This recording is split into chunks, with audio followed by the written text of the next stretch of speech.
Kerosene. এটা petrol, জ্বালানি তেলের মধ্যে আপনার সবচেয়ে পাওয়ারফুল আগুন দেয় পেট্রোল। এই পেট্রোল দেখেন 2 সেকেন্ডে অফ করে দিবে। আমাকে দূরে যাবো একটু। এখন আগে বাইরে বলতেছে জি ভাই।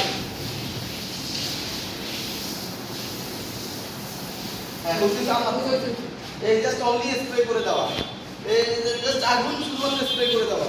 দেন এখানে দেখেন এখানে এখানে কিন্তু পেট্রোল এখনো আছে, কিন্তু দ্বিতীয়বার আগুন জ্বলবে না। কেন? কারণ ওই যে এটা ঢাকা দিয়ে দিছে, এখানে অক্সিজেন আর ঢুকতে পারতেছে না, অক্সিজেনের অভাবে এই আগুনটা সক্রিয় হইতে পারতেছে না। এটা অফ করা যায় তো জাস্ট সর্বোচ্চ 1 সেকেন্ড সময় লাগে। তো একটা সময় এরকম আগুনে মেরে অফ করা যাবে, বাট অনেক বড় আগুনে অফ করা যাবে না। তো ওই অবস্থাতে আপনার জীবন বাঁচানোর জন্য আপনার এটা আপনার বডিতে স্প্রে করে দিবেন এভাবে পুরো বডিতেই। আমি আস্তে আস্তে করতেছি, আপনি যখন সিচুয়েশনে থাকবেন তখন তো আপনি অনেক জোরে করবেন। এখন তো এই দেখেন না, আমি দেখেন আরো একটু বাড়ানো, এই দেখেন নরমালি এটা এখানে রাখা যায় না, এখানে না, এখানে না, এখানে না, এখানে না, সবসময় এখানে লাগাই দিয়েছি। এখন ধরবে না। আবার এটাও যদি আপনাদের মধ্যে কেউ চান, আপনি আপনার হাতে করে দেখতে পারেন, আপনি বিন্দু মাত্র ফিল করবেন। আপনি যদি একটা ফটো ব্যথা পান, আপনি এটার দায় আমি নিব। আগুন এখানে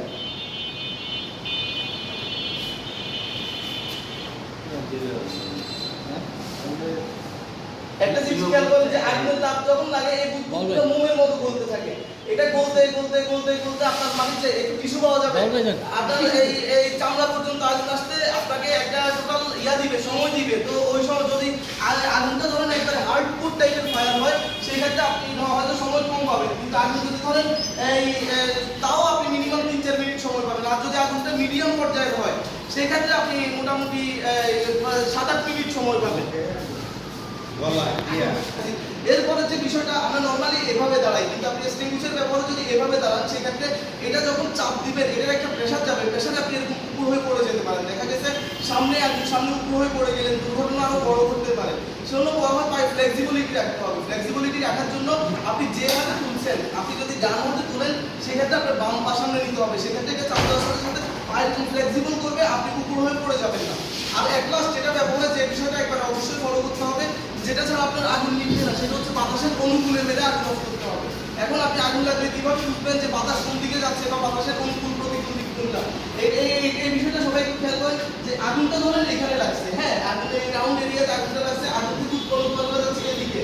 তো যদি আগুন এখানে ধোঁয়ার দিকে যায়, তার মানে বাতাসটা এই মুখী বাতাস প্রবাহিত হইতেছে, ঠিক আছে, এই মুখী বাতাস প্রবাহিত হইতেছে। তো যদি আগুনটা সাপোজ এখানে থাকে, ধোঁয়াটা এদিকে যায়, তার মানে এই মুখী বাতাস যাচ্ছে, তাহলে আমার এটা ভাবতে হবে একটু আগে যে বিষয়গুলো বলছে, আগুন থেকে সামনে থেকে মিনিমাম 2-3 হাত জায়গা দূরত্ব বজায় রেখে এটা এক্সটিংগুইশারটাকে এতটুকু উপরে তুলে তারপর বাম পা সামনে নিয়ে, আর তারপরে বাতাসের পেছন দিক থেকে, যে আগুন এখানে ধোঁয়ার দিকে যাচ্ছে, তাহলে বাতাসের পেছন দিক হচ্ছে এটা, বাতাসের পেছন দিক থেকে মেরে জাস্ট আপনার আগুনটা অফ করে দেওয়া, এটা হচ্ছে অনুকূল দিক। কিন্তু আগুন লাগছে এখানে, ধোঁয়া যাচ্ছে এদিকে, বাতাসের এই মুখী বাতাস প্রবাহিত হইতেছে। কিন্তু আপনি যদি এটা এখান থেকে মারেন, সেক্ষেত্রে এটা হচ্ছে বিপরীত দিক।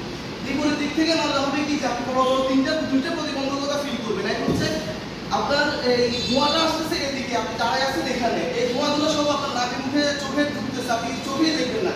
আগুন নেভানোর ক্ষেত্রে সবচেয়ে ইম্পর্টেন্ট বিষয় হচ্ছে চোখে দেখা। আপনি যদি চোখে না দেখেন, তাহলে আগুন নেভাবেন কেমনে?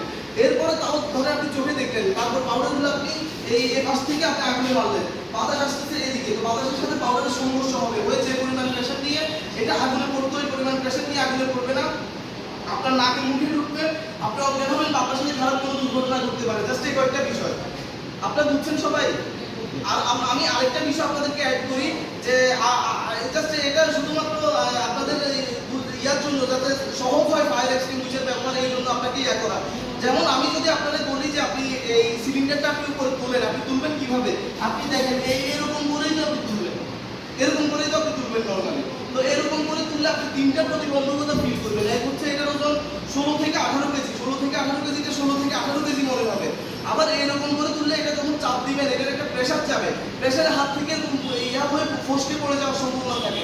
আবার দ্বিতীয়ত হচ্ছে এটা টানা মারা যায় 2 মিনিট 20 থেকে 2 মিনিট 40 সেকেন্ড। কিন্তু আপনি এরকম করে তুললে এটা আপনি 30 সেকেন্ড রাখার পরও মনে হবে যে আপনার শরীর থেকে হাত খুলে পড়ে যাচ্ছে, অনেক কষ্ট হবে, আপনি পারবেন না এতক্ষণ ব্যবহার করতে। কিন্তু যদি আপনি একটা এক্সটিংগুইশিং আর্ট মেনটেন করেন, সেক্ষেত্রে 3টা প্রতিবন্ধকতা চলে যাবে। 16 থেকে 18 কেজি জিনিসটা আপনার কাছে 10 থেকে 12 কেজি মনে হবে। আবার চাপ দেওয়ার সাথে সাথে হাত থেকে ফসকে পড়বে না। আবার এটা যেখানে আপনার 30 সেকেন্ড রাখতে কষ্ট হইতো, আপনি অনায়াসে আপনার 2 মিনিট 20 থেকে 2 মিনিট 40 সেকেন্ড রাখতে পারবেন, ইভেন 5 মিনিটও রাখতে পারবেন।